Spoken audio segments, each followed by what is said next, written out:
Domilan.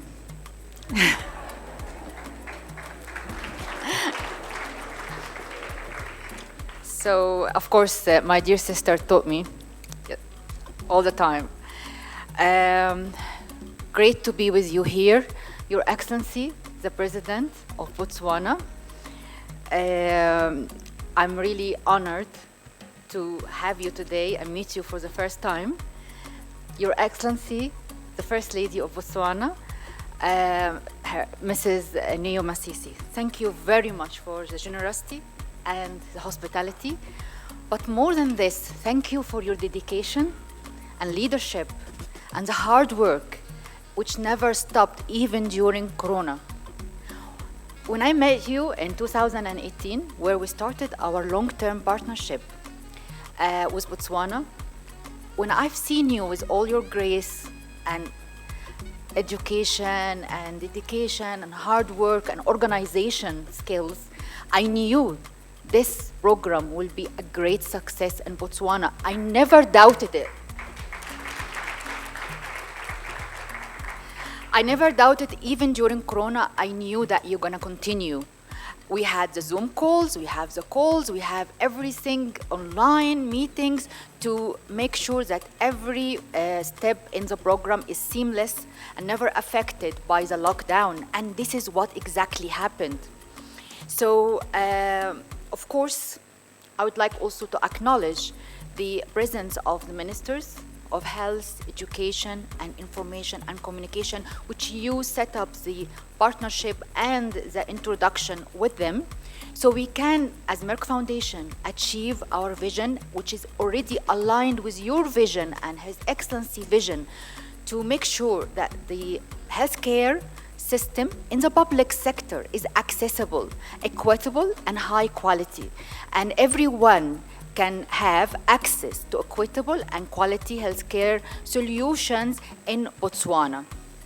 So with 45 scholarships we provided for doctors in many critical and underserved specialty. I think this was a great achievement and milestone that we should celebrate today, along with the launch of our program and partnership. With the honor for you to be our ambassador, the Merck Foundation More Than a Mother ambassador, to empower women, to break the stigma of infertility, support girls' education, and also to transform patient care landscape in Botswana and the rest of Africa. Because as you know, the First Lady of Botswana is also a member of a great and big platform of other First Ladies of Africa, our sisters, and we all work together annually to work on a strategy, not only on Botswana or in each country, but also across the African continent, how to lead Africa to a better future, how to lead Africa to a healthier and more flourished future. So with these 45 scholarships, it's not the end, it's here, we are here to scale it up and even to double it. So it can actually be a greater milestone when we come next time to celebrate. Ladies and gentlemen, it's not only a healthcare system, but also educating Linda, education, girls' education, which is very close to your heart, because you always told me that girls' education is the only strategy for women empowerment. When a girl is educated, she's empowered, she's a stronger woman. And when she is a stronger woman, it's a stronger family, and a stronger community, and a stronger country. So let's be together and support all our girls to have this girls' education and to make the social and health and economic development the country deserves, with us as women also contributing to the social and economic development of the world. So therefore, we have today a few things we are going to do that you're gonna, I'm not going to burn it now, just wait, stay tuned for you to know that we're gonna support few girls that are very high performance but underprivileged, so they can continue their education for the next 5 years. which is we are going to also follow up on them and to see how successful they are, how they reach their goals, and make them as ambassadors for the rest, or champions for the rest of the girls in Botswana, so they encourage them that education is important, encourage their family to support them, encourage the community to look at girls' education in a different way. So we also had, of course, great initiative started by Her Excellency, and I remember we cycled together online during Corona. So your cycling tour to stop GBV, gender-based violence. This was very inspiring. I showed to all the people I know, because it's the first time for me that I cycle with one of my sisters, the First Lady of an African country, and Botswana specifically, so to raise awareness about GBV, but not only that, it's actually during Corona. So it was really amazing, and we celebrate Your Excellency birthday in that day also. It was really a great memory.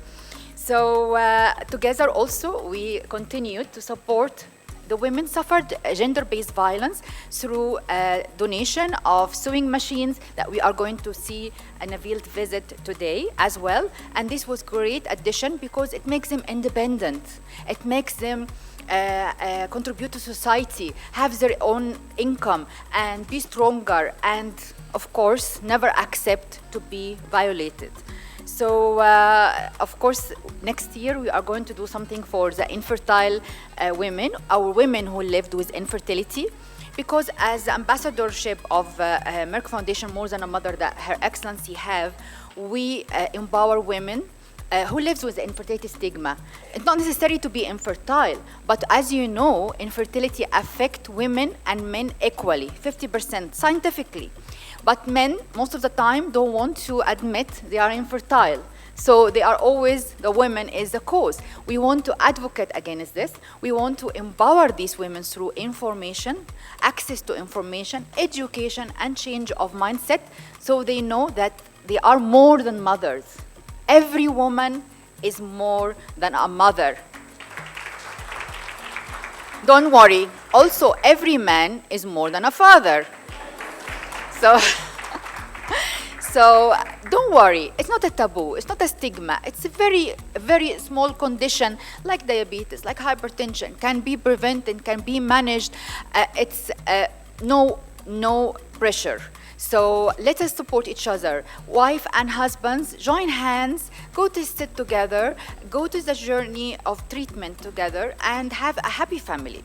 So this is our main goal of More Than a Mother. Of course, through the 45 scholarships, there are many scholarships that have been provided to provide fertility specialist training, embryology, and also reproductive and sexual care, 1-year diploma and 2-year master degree. And you will hear some of their testimonies today.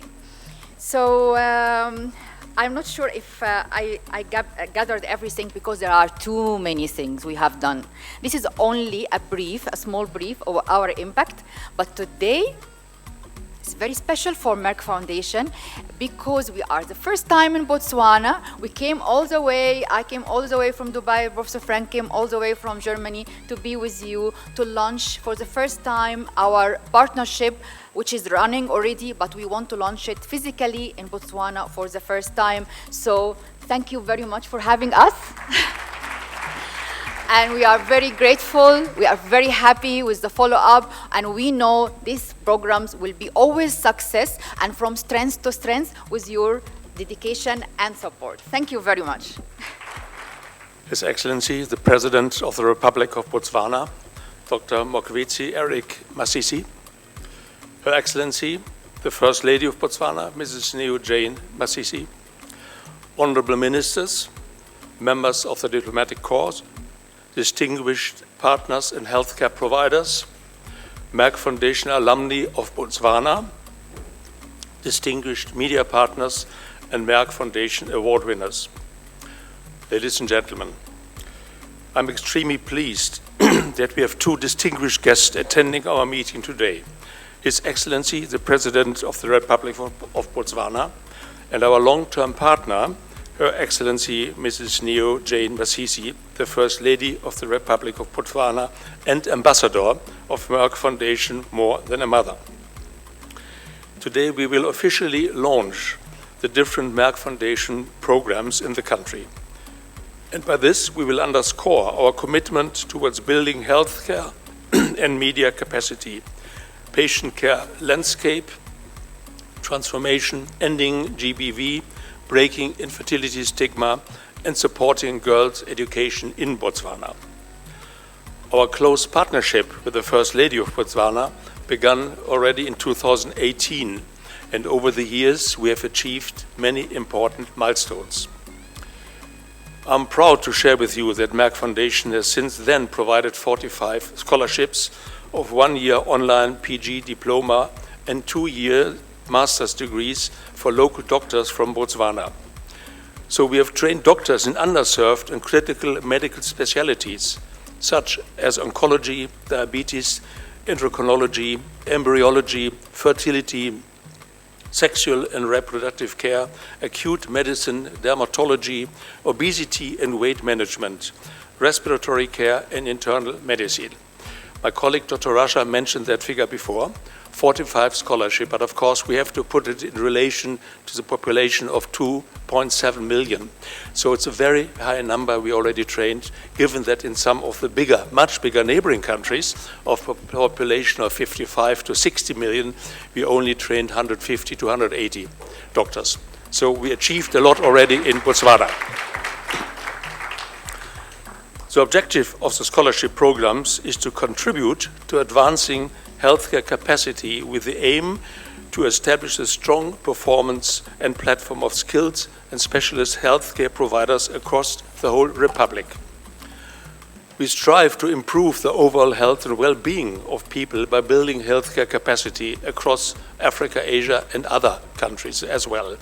So we are committed to transforming the patient care landscape through our scholarship programs, and it works. We strongly believe that empowering people will lead to a better future, and also we believe that good healthcare can transform the lives of individuals and families across developing countries. It will significantly contribute to economic and social development because healthcare is a major driver of economic growth and consequently of social progress and increasing the wealth of a country. We all know that the lack of financial means is not the only challenge in Africa, but the scarcity of trained healthcare personnel capable to tackle disease prevention, diagnosis, and management at all levels of the healthcare system. This is the biggest challenge. The sweeping shortage of medical and healthcare manpower is a crucial limiting factor, not only in Botswana but around the world. As per the WHO 2017 report, unfortunately we do not have earlier figures or later figures, Africa had just 168 medical schools in the entire continent. Only 1 medical school in 24 countries and no medical school in 11 countries. Sub-Sahara Africa, with 24% of the world disease burden, has only 2.8 healthcare workers per 10,000 capita. This is compounded by the maldistribution of workforce among rural and urban areas and the public and the private sector.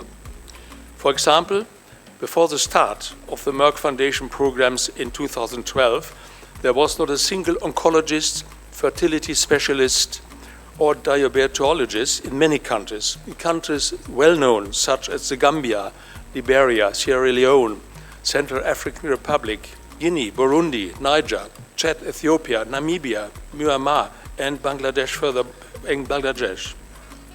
Furthermore, these countries have either no or very limited specialized doctors in many specialized critical fields.